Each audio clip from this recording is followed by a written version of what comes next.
Verset 54. Celui qui sait fonder ne craint point la destruction. Celui qui sait conserver ne craint point de perdre. Ses fils et ses petits-fils lui offriront des sacrifices sans interruption.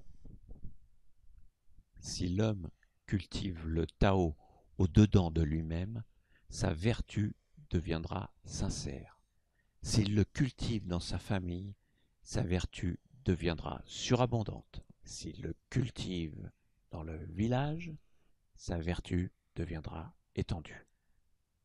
S'il le cultive dans le royaume, sa vertu deviendra florissante.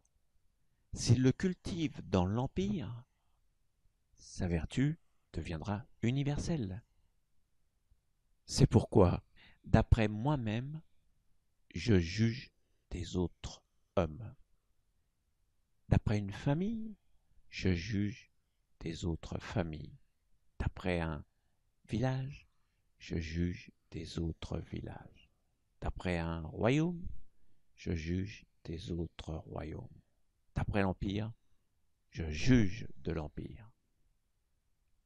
Comment sais-je qu'il en est ainsi de l'empire? C'est uniquement par là. Bien avant Gandhi, Lao Tzu a exprimé par ces mots à lui la citation « Sois le changement que tu veux voir dans le monde ». Ce verset résume la citation, mais en parlant du Tao. Pourquoi justement se servir du Tao? Car le problème avec la citation de Gandhi, demandez à un tueur en série qu'il soit le changement qu'il veut voir dans le monde. Vous imaginez le monde de malade dans lequel vous allez vivre. Ce n'est pas possible, puisqu'il est vertueux. Il a une moralité, il répand le bien autour de lui. Il agit avec bon sens et intuition.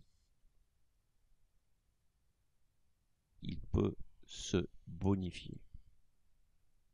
Cette influence sur vous-même se sent à l'extérieur de vous.